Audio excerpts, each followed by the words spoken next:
So you might ask yourself, what is that man doing standing up there with all these powerful women? Well, the reason why I'm up here is because I've got a mother. I've got a wife.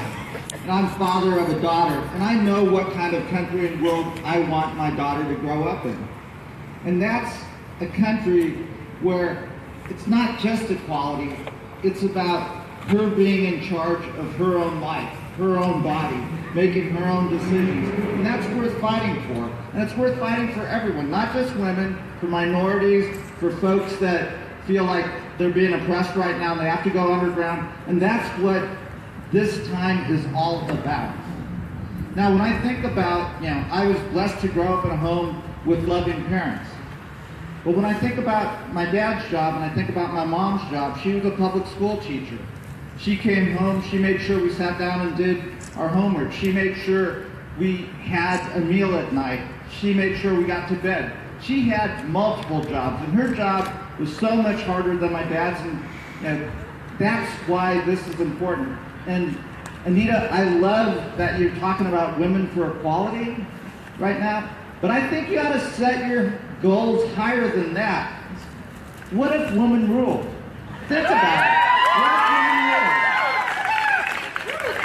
Well, think about it. A man's never given birth to a child, and if the decision makers were mothers, do you think they would sit there and want to cut childhood nutrition programs in schools? No, they wouldn't do that. Do you think they would want to cut access to health care for folks? No, because women make most of the health care decisions for families. Do you think they would haphazardly go to war? No, because they understand that. So, Anita, let's fight for equality, but don't stop there, right? Let's see what happens if women were in charge and women ruled. Because I do think the 21st century should be a feminine century. Now, I get asked a number of times, it's like, why do you get up? The greatest honor I've had while I've been in Congress was in my first term, out of 435 members of the House of Representatives, I was chosen as Planned Parenthood's Legislator of the Year. And when they asked me why I spend so much time standing up for Planned Parenthood and fighting back, I said, well, it's core to what I do as a doctor. Because as a doctor, the oath that I took was to sit with my patients, answer their questions, but empower them to make the decisions that impacted their lives, their bodies. And there's nothing more sacred than that in the profession of medicine. And that's worth fighting for and fighting for every day. Now, why does this matter? We saw what happened in the 2016 election, and we saw what's come since then with the Republicans, with the president. And I can stand up here. I'm not here in my official capacity, so I can get a little partisan here. Think about what they've tried to do just in the last 3 weeks.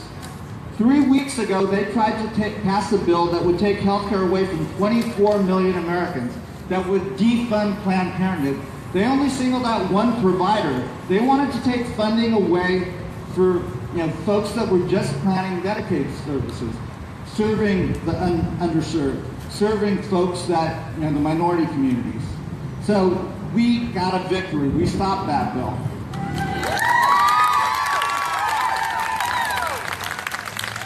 2 weeks ago, they unfortunately were able to pass legislation for Title X funding that would allow states to withhold funds from one organization, Planned Parenthood. And those funds were used to provide access to birth control. We're going to continue to fight it. We're going to fight it in the courts. We're going to push back, but we're not stopping here. And just last week, the administration did something that you guys might not have heard about. We fund UN family planning services for maternal and child health. The Trump administration pulled the U.S. funding. That means thousands of moms across the world where we try to provide that maternal child health are going to die. That's why this election coming up is so important. We have to win in 2018. Because we've got to stand up, we've got to speak out, and we've got to push back based on our values, based on those values of equality, of opportunity for every American, for everybody across this world. We've got to fight for that. So that's why, Anita, don't stop with women for equality. When you guys get that equality, keep going. Let's make sure women rule. So thank you. It's fine.